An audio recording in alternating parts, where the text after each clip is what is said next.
आज जानेंगे भारत के प्रमुख गवर्नर जनरल तथा वायसराय। इंडिया पे शुरू हो रही इस नई श्रृंखला में आप सभी का स्वागत है। वास्को डी गामा एक पुर्तगाली नाविक जिसने सबसे पहले भारत का सबसे सीधा समुद्री मार्ग खोजा। उसकी इस खोज के बाद ही एक एक करके कई यूरोपीय ताकत अपनी नौसेना के दम पर सोने की चिड़िया कहे जाने वाले भारत में व्यापार करने के उद्देश्य से आई। इन्हीं ताकतों में से एक था ब्रिटेन।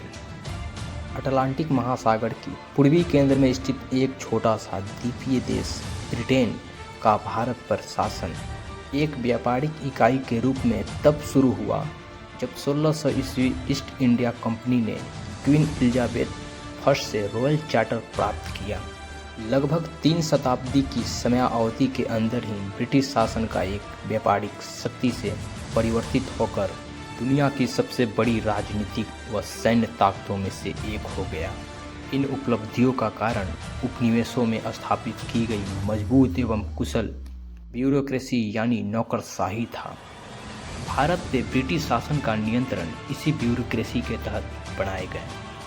गवर्नर जनरल एवं वायसराय ऑफ इंडिया के पदों का किया गया। इस सीरीज के शुरू होने से पहले हमारे चैनल को लाइक सब्सक्राइब शेयर जरूर कर दें और बेल आइकन भी दबा दें जिससे आने वाली सभी वीडियो आप तक पहुंच सके। इनमें पहला नाम आता है रॉबर्ट क्लाइव का। सन 1744 में क्लाइव को मद्रास के फोर्ट सेंट जॉर्ज में ईस्ट इंडिया कंपनी के एक क्लर्क के रूप में नियुक्त किया गया। प्रथम कर्नाटक युद्ध के दौरान जब फ्रांस ने मद्रास पे हमला किया तब क्लाइव ने डादोर में अवस्थित फोर्ट सेंट डेविड के बचाव में सहायता प्रदान की। इसके अलावा उसने पांडिचेरी की घेराबंदी में भी अपनी सैन्य नेतृत्व को उजागर किया। इसके बाद सन 1751 में द्वितीय कर्नाटक युद्ध के दौरान अपनी कुशल चाल से अकाट की घेराबंदी कर क्लाइव ने इस युद्ध का पासा ब्रिटिश के पक्ष में पलटा। इसके बाद सन 1753 में वह इंग्लैंड लौट गया। सन 1755 में रॉबर्ट क्लाइव ब्रिटिश आर्मी के लेफ्टिनेंट कर्नल के रूप में दोबारा भारत वापस आया तथा उसे फोर्ट सेंट डेविड का डिप्टी गवर्नर भी बना दिया गया जिसका उसने बचाव कार्य संभाला था। इतिहास के पन्नों में दर्ज 23 जून 1757 में घटित प्लासी के युद्ध में बंगाल के नवाब सिराजुद्दौला को हराने के लिए क्लाइव ने षड्यंत्र रचकर सफलता प्राप्त की।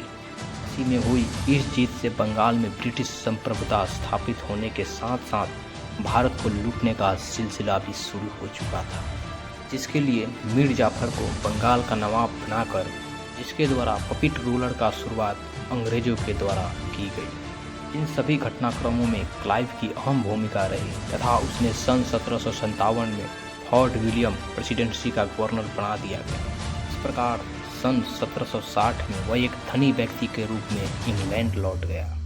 सन 1765 में क्लाइव जो अब लॉर्ड क्लाइव बन चुका था के पहले गवर्नर तथा कमांडर इन चीफ के रूप में तीसरी बार भारत आया ताकि उसके कार्यकाल के पहले ही हेक्टर मुनरो ने नेतृत्व में अंग्रेजों ने बक्सर का युद्ध जीत कर बंगाल, बिहार व उड़ीसा के दीवानी अधिकार के पद पे रहते हुए ही क्लाइव ने डुअल सिस्टम ऑफ गवर्नमेंट स्थापित किया जिसके तहत कंपनी के पास बंगाल के दीवानी अधिकार तथा नवाब के पास निजामत थी।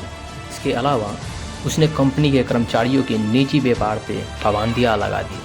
सन 1765 में ही क्लाइव ने सोसाइटी ऑफ ट्रेड की शुरुआत की जिसे बाद में स्थगित कर दिया गया।